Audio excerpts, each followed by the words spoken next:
Para mí, bueno, yo soy Eduardo Olivia de la página web del Salsero y para mí es muy grato como aficionado a la salsa que Movistar haya apostado por escoger la historia de Tolabo en el Perú. Tolabo es un personaje muy querido por los salseros peruanos, creo que incluso hasta más que en otros países como Puerto Rico, Colombia. Si la memoria no me falla, recuerdo haber hablado en algún momento con Héctor en un cafecito en Lince. Estaban buscando ideas de qué producir con EMIC y qué bueno que apostaron por Héctor Lavoe. Entonces solamente primero felicitar por esta idea que se concreta, porque yo creo que la salsa es buenísimo que tenga esos espacios en un medio tan importante de comunicación. Mi pregunta para Lucho es saber, ¿te costó mucho trabajo poder coger esos tips de Lavoe, como el personaje es un imitador de Lavoe? ¿Te costó mucho coger qué trabajo pasaste para poder asimilar todo lo que un personaje de esa dimensión tiene para los salseros y tal vez para los no salseros?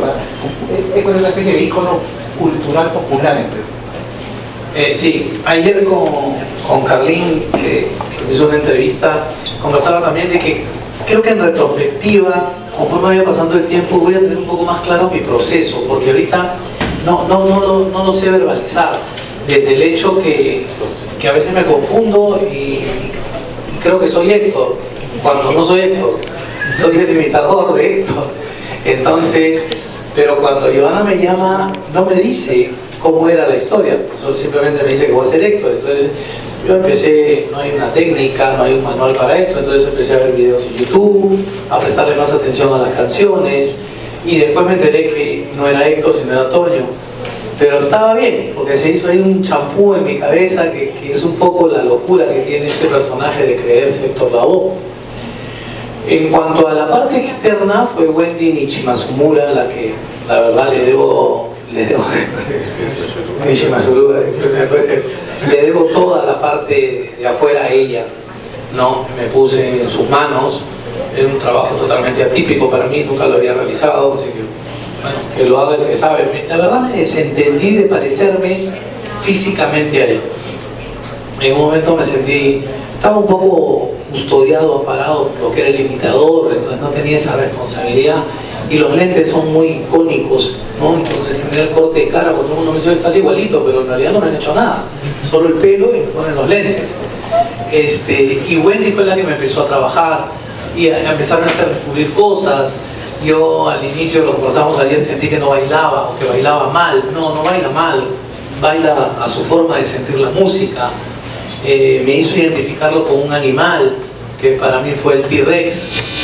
Entonces ya me hizo poner las manos acá y pisar, hacer de cuenta que yo tiraba una pelota, y eso me empezó a sacar, me empezó ¿todo bien? Algo. Okay. Me empezó a construir por fuera el personaje y me fue dando tranquilidad, ¿no? Después me llevó a, oye, canta ya como tú, deja de tratar de imitarlo, y yo empecé a interpretar sus canciones, ¿no? A darme cuenta de que, sí, no solo cantar, sino interpretar lo que decía. Y eso fue un poco la parte de afuera.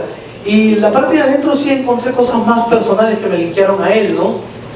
Una temprana orfandad, que si bien es cierto, yo no perdí a mi padre tan temprano, pero yo fui criado por mi abuela.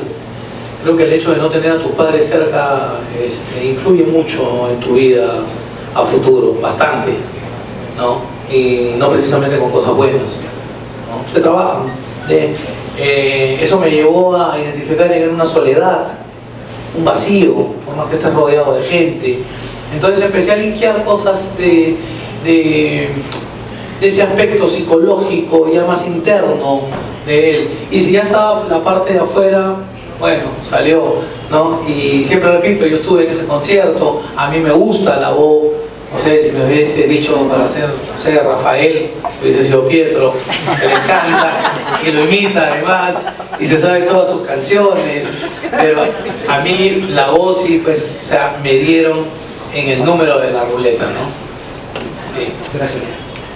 Más bien, Discúlpame, yo te voy a hacer una pregunta porque ya me la han hecho bastante y no tengo la respuesta. Y capaz tú sí la tengas. ¿Por qué, ayer me lo preguntaron en el ángulo, ¿por qué la voz, el Callao se identificó tan rápidamente con la voz y solo vino una sola vez? Yo no encuentro, no hay una respuesta. Son muchas cosas, creo yo, o sea, porque la BOE, obviamente es uno de los más populares, los más vendedores, desde la época de la Fania y todo, pero nunca habían pasado su época con Willy Colón y nunca lo habían podido traer. Y a veces un poco que la salsa, ok, en el Perú gustaba la salsa, pero para los puertorriqueños, para la gente de Estados Unidos, el mapa de Sudamérica acababa en Colombia. Y decían que de abajo de Colombia hacia el sur no había mercado salsero, que eso no era cierto. Eso por un lado, y por otro lado, pero yo lo importante, hubo un clic.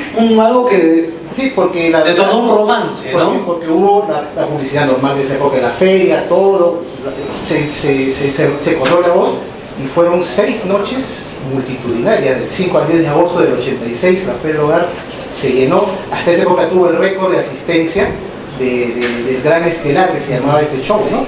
Pero hubo un clic, o sea, la historia de la salsa del Perú hizo AL y DL, antes de la voz y después de la voz, y aparecieron los murales, en los salsódromos no había las fotos de Héctor, después que viene el tema. Y un poquito lo refuerza, discúlpeme que me entienda, cuando el año 88 él estaba anunciado para volver, porque había pegado el 86. Pero un mes antes de que se dé la feria, que era en julio, Fiestas Patrias del 88, viene el accidente que se lanza o se cae del 9º piso del hotel en San Juan.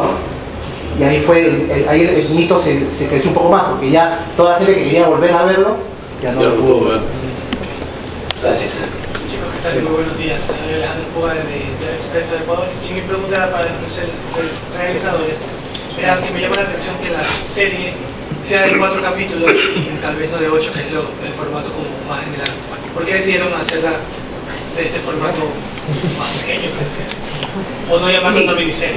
Es una miniserie. Okay. Sí, lo que pasa es que en realidad, a ver, yo vengo del cine, de hecho, y una de las cosas que más me gusta y me llama más la atención del formato de serie era esta libertad que te permitía contar las historias, y yo siempre les decía, ¿no? Contar las historias en el tiempo en que las historias necesitan ser contadas.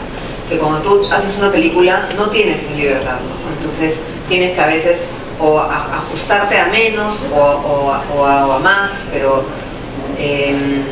y en cambio en las series no. Entonces cuando nos juntamos y hablamos de la historia y nos sentamos con Diego Vega y con Héctor y dijimos, a ver, ¿qué es lo que queremos contar, no? Esta es la historia, ok. ¿Cuántos capítulos necesitamos para contar esa historia? Son capítulos de 30, capítulos de 45, al inicio van a ser 6. Al inicio van a ser 6 episodios y después viendo bien, dijimos, no, en verdad, da para 4, bien. Bueno, que sean 4. Entonces en realidad ha sido una decisión en la que hemos pensado más en la historia que en lo que, digamos, comercialmente se necesita hacer.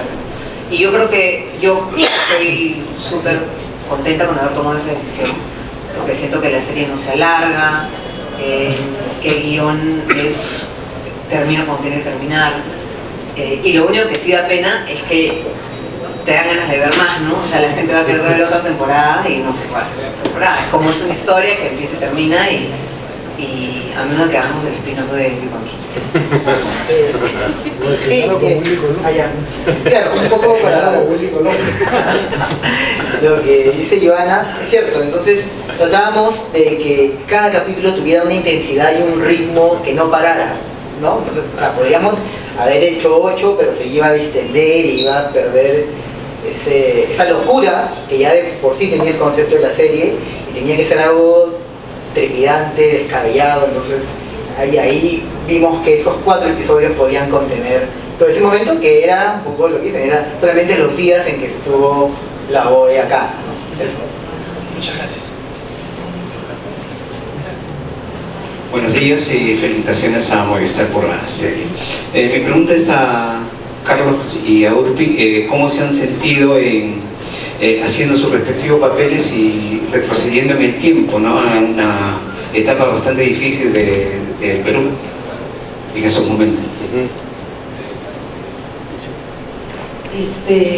Sí, me encanta tu pregunta porque ciertamente es una etapa que uno ha vivido desde la perspectiva más niña o adolescente, me tocó a mí en ese momento, y es como verlo desde la adultez, o sea, ver cómo han vivido, a mí me pasó que pensaba cómo han vivido mis padres esto, ¿no? Cómo hacían cuando no había que comprar leche, había que comprar, o sea, y todo este tema. Y eso me ha servido para entender al personaje, que de pronto yo no haría ciertas cosas. No quiero... spoiler. Pero ella, si me pongo en sus zapatos, es una luchadora, ¿no? Es una persona que, como dije antes, no está esperando solamente el día de su suerte, sino está viendo la manera en que el día de la suerte llegue ya. Y creo que sí ha habido muchos peruanos y peruanas que han tenido que bancársela, ¿no? Y hacer cosas para sobrevivir. Por ahí lo he querido tomar y por ahí le he agarrado el cariño al personaje. Claro, eres bastante consciente que mucha gente se va a identificar con esos años, ¿no? Con esa época, con esa etapa tan grave del país. Pero totalmente, o sea, nosotros nos reímos, ¿no? Nos reímos porque somos peruanos y todo lo tomamos con humor. Las colas, ¿no? Los panqueques, también ha sido muy divertido la caracterización. Cuando me puse la peluca, yo misma me daba ataque de risa, no me reconocía. O sea, lo tomamos así, pero efectivamente es un golpe duro, ¿no? Revisar ese momento es importante para todos, justamente para no repetirlo, ¿no? Para tener un poco de memoria. ¿Y qué te parece ese contraste de esa etapa difícil que vivíamos y a la vez contradictoria, porque vivíamos una efervescencia por Héctor Lavoe, ¿no? Me parece un contraste que es justamente de lo que habla la serie, para mí. Que es, hay una canción que no sé de quién es, que es el arte de vivir con fe, pero sin saber con fe en qué, y creo que es muy latino eso, ¿no? No dejar de tener fe, no dejar de bailarlo, no dejar de reírse, no dejar de soñar. Entonces el contraste me parece que más bien es la paradoja del latinoamericano, y eso me encanta, o sea, siento que mi sangre latina, gracias. Y regresar a esos años, año 86, yo estaba en cuarto de media del colegio, seguramente, y una época efectivamente muy difícil, muy complicada, pero tendíamos en esos años a agarrarnos de cualquier cosa, ¿no? Sobre todo el humor, que siempre ha sido nuestra tabla de salvación. Y así como vino Héctor Lavoe, también vino Parchís para los más chicos, o Menudo, ¿no? Entonces era como, nadie venía aquí, era una ciénaga, ¿no? Y cuando venían era a lo que había que agarrarse, ¿no? Y bromeamos con todo, con la leche Enzi, y con todo, incluso con los atentados de la época. Entonces, regresar a ese momento, a esas épocas, como persona, siempre es importante. Para poderlo revisar. Para el público también va a ser importante cuando lo vean. Y como actor, a mí me gustan mucho los detalles y parte de la magia como actor de formar parte de un proyecto como este, porque salir a la calle y ver los carros de los 80s y ver el ring y todo lo que había puesto la gente de dirección de arte, para mí era fascinante, ¿no? Y encontrar los detalles de la gente en el vestuario y encontrar que el zapato, la casaca que estaba usando era de verdad de los 80s, entonces para mí eso es delirante. Y un día volteo la cara y estaba Lucho en la puerta del Bolívar y salí, había una pared gigantesca, que siempre cuento esto de verde, que son las paredes de efectos de croma, y toda la Plaza San Martín estaba cubierta con esa pared verde, entonces eso era una cosa de loco. Entonces ya para mí como actor era no hay Disney mejor que ese, ¿no? Disney es un mamarracho. Carlos, esperábamos la peli Hogar, ¿no? Me parece que esos años. Te llama la llama. Claro. Todo el mundo, pero... Hugo Trevisani hacía los comerciales. ¿De acuerdo? Sí. Por supuesto. Te llama la llama. Un argentino me contó eso. Felipe Letas. Te llama la llama, ¿viste la campaña argentina que salió de la llama que llama? No. Decía, esto está de los 80, no tenemos nada original, me decía, nos hemos copiado. Claro que te llama la llama. Podías ir a comprar tu televisor y tu lavadora. Sí, si no tenías la oportunidad y la suerte que tenían algunos, por lo menos en mi colegio, Claro. tenía de irte de viaje, las vacaciones de julio era la feria. yo tenía pase permanente, además vivía en Maranga. La Y vuelta. en San Miguel era un trámite también, para Claro. que vivíamos en Barranco. La feria era todo, era pasar del mediodía, comer, saltar, brincar y al final rematar con el show estelar. de la Venía noche. Charlie García, Hay un antes y después de la feria. para muchos. Joana, quería preguntar cómo se decidió el exterior de filmar en el Hotel Bolívar en Hotel San Martín. Bueno, lo que pasa es que eso es un clásico. En realidad teníamos que tener un hotel donde se quedaba la voz y además donde vienen tantas historias de... Nunca se sabe qué tanto es mito y qué tanto es verdad, ¿no? Entonces hemos trabajado mucho investigando estos mitos, ¿no? Y viendo qué nos servía para contar la historia que teníamos que contar. Y básicamente se jugó un poco a eso, ¿no? A agarrar cosas y un poco para armar el guión, agarrar cosas de la realidad, cosas del mito, ignorar las que no nos servían, ¿no? No sé. El hotel me parece interesante porque realmente Héctor se quedó en el Sheraton. Sí. Entonces, de hecho, tentamos el Sheraton. Pero ya Pero no fue posible porque justo estaban los panamericanos y iba un montón de gente, ¿no? Entonces estaba la época del 80, él tenías el Crillón, ¿te acuerdas que no existe? El Crillón era el Sheraton, el Bolívar. Entonces, y el Bolívar en verdad está igualito. está igualito, no ha cambiado, ¿no? O sea, de hecho, hasta puedes gira la cámara y ha cambiado un poquito, pero te crees que estás en el 80 todavía, ¿no? Entonces, en los 80. Creo que calzaba perfecto el Bolívar para la historia, ¿no? Sí, un poco retomando lo que decía Joana también, esto de cogíamos cosas de la realidad, de lo que pasaba en los 80, ¿no? La época de Sendero, un poco hablando de la feria del hogar, hablando con la conversación que tuvimos con Daniel, era que la gente terminaba el concierto y volaba para poder llegar a su casa antes de que comience el toque de queda. O sea, era como, ¿no? De loco. Y de locos era, bueno, esto sí está en el primer episodio, esta especie de sectas que había, y vamos investigando, eran sectas que tenían enfrentamientos con la gente de Sendero, porque los dos tenían el mismo discurso de querer transformar cosas, entonces, pero habían literalmente enfrentamientos, entonces todo era tan delirante y de eso tomamos mano para construir cada episodio. No sé si alguien tiene alguna pregunta más. ¿Qué tal? Buenas. Soy Benjamín de Cine Oculto. Primero quería felicitarlos porque es increíble el trabajo que han hecho. Sé que es una producción audiovisual, siempre es un reto y bueno, todo muy interesante. Sobre todo a Lucho. Y mi pregunta es para Daniel y también para Héctor. Yo siento de que ahorita las secciones peruanas están usando el tema del conflicto armado interno de otra manera. Ahora es más una excusa para contar historias más personales, de repente otro tipo de dramas, ¿no? Porque creo que al principio de los 2000 el cine peruano y la ficción, el tema del terrorismo era como que protagónico, pero ahora es una manera de contar otro tipo de historias. Y creo también va en relación con tu película también, pues, ¿no? Y entonces quería saber qué opinan sobre eso y si esto realmente es una nueva etapa en el cine peruano y si es una buena oportunidad para contar historias más íntimas de repente. Bueno, yo creo que Paraíso ya lo hizo, ¿no? Abordó el tema del terrorismo desde otro punto de vista, los que huyeron, ¿no? Entonces, es la forma como cada quien decida abordar las historias. Yo no creo que sea una nueva etapa, es cada director o cada guionista decide cómo enfrentar ciertos temas, ¿no? Nosotros, bueno, en este caso, el Día de mi Suerte está contextualizada en ese momento, pero la historia va de otra cosa, ¿no? Pero de algo muy humano, que es la necesidad de aferrarse a algo para sobrevivir, ¿no? Porque todo el mundo sabe que esa época era terrible, ¿no? En el caso de la película es otra cosa completamente distinta. Entonces yo creo que depende de cada uno cómo quiera abordar los temas.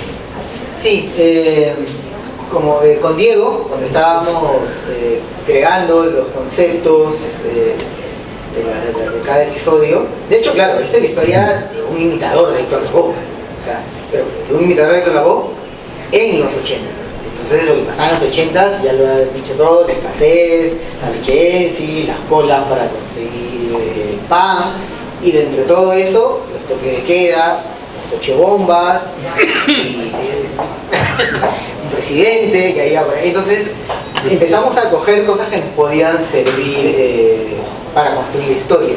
Nada más, no estábamos pensando en cómo vamos a abordar la violencia, no, para nada. mitad de la historia de un imitador de Héctor Lavoe y vamos por ahí, pero veíamos qué elementos podían servir para darle más cuerpo a los episodios. Y una cosita más que no lo había dicho en todo el rato, es como algo que con Diego siempre conversábamos, y me imagino que también lo habrá dicho Daniel, y ya lo ha dicho todos los actores, es la libertad que tuvimos para construir ¿no? Cuando le mandamos la primera versión de la sinopsis a Ivana, decíamos, chao, esperar un correo, chao, gracias chicos, pero nada, o sea, todo lo contrario, es como nos animó a seguir yendo por esa locura que estábamos creando, ¿no? Y eso me parece bien Ivana, de la gente de Movistar, de apostar por una historia tan desparpajada. Y creo que en esa medida, perdón que me meta, pero creo que en esa medida sí se marca un antes y un después. Ahora, en estos tiempos de contenidos originales, esto marca un camino muy importante para actores, para técnicos y para el público, de poder ver contenido arriesgado, diferente, sin concesiones, con buenos guiones. Como hemos dicho y hemos conseguido todos acá como actores, es un placer para nosotros y para el público también tener un buen guión diferente, que no tenga que hacer tantas concesiones y sacrificios para el público, que no sea escrito para gente boba, no, sino que sean historias interesantes, sin subestimar a la gente, exactamente. Creo que podemos hacer muchas cosas más, ¿no? Entonces de nosotros depende también poder, y de ustedes también, ayudar a que si esto les ha gustado, comentarlo más y hablar bien. Hay buenas noticias, hay cosas importantes que compartir, y esta es una, ¿no? Hay una posibilidad de poder generar buenos contenidos y mucho trabajo para un montón de gente aquí, gracias a un proyecto como este. Sí, refuerzo un poco lo que dice Carlos, es verdad, necesitamos de ustedes también, si les ha gustado, ¿no? Y como dijo Ivana, y es hora de dejar de subestimar al público, ¿no? Al público le dices 2 más 2, no tienes que decirle 4, como en todas nuestras ficciones. Así que si les ha gustado, vamos, metamos todo el hombro en esto. Sale este viernes. Sí, este viernes se estrena, bueno, en realidad viernes 12 de la noche, o sea, jueves en la noche, se estrena a través de Movistar Play. Estrenamos un episodio y luego cada viernes se estrena uno más. Entonces en un mes pueden ver la serie completa, y a partir del segundo viernes, ese fin de semana, ya se estrena también a través de del BTV, del canal 1 de Movistar Plus. Así que nada, eso y creo que ahora pasamos a fotos. Sí. Buenísimo, gracias. Una pregunta más, ¿verdad? Eri Castillo, gracias por llegar. Sí, una pregunta más por aquí, por favor. Hola, ¿qué tal? César Calder de RPP Noticias. Lucho, ¿qué tal? ¿Cómo están? Hola. Buenas tardes a todos y a los colegas también. Lucho, una pregunta para ti. Mencionaste hace un ratito que en producciones como esta ayudan a ya no subestimar el público. ¿Sientes que quizás estas opciones, como es el streaming, la televisión por cable, es el primer paso para quizás instaurar esto como política nacional de señal abierta? Totalmente. Es más, o sea, yo no sé qué están esperando los canales de señal abierta para ya dar ese paso. Están arrinconándose, ¿no? Sí, están esperando morir. Lo digo yo, que trabajo ahí, ¿no? La ficción agoniza tal y como la conocemos en nuestra señal abierta. Yo creo que la señal abierta, no sé, me atrevo a decir que va a quedar para los noticieros y los deportes, pero la ficción va a ser el streaming, ¿no? Y la ves a la hora que te da la gana, y en tu casa, con quien quieres, y comiendo cancha o tomando un vino, y puedes verte la temporada completa. Entonces no hay forma de competir ya con la señal abierta. Y perdóname que te repregunte, pero ¿cómo lo sientes en esta ambigüedad? Porque tú perteneces a una serie actual que se emite en time, en señal abierta, y a la par estás en este proyecto. Sí, trato de llevar esta verdad a la serie donde trabajo. Sí, trato de hacerlo como si fuese una escena del día de mi suerte. Sí. A veces me siento un bicho raro, ¿no? Porque sí, creo que la naturalidad no es bien recibida en esas series, pero es así como remo, como me divierto y como me sirve de un gimnasio, ¿no? Porque si en el día de mi suerte hacíamos 2 o 3 escenas por día y hacemos 20, y entonces es un entrenamiento. ¿Qué serie es hecho? Listo, muchísimas gracias. Pueden hacer las fotos.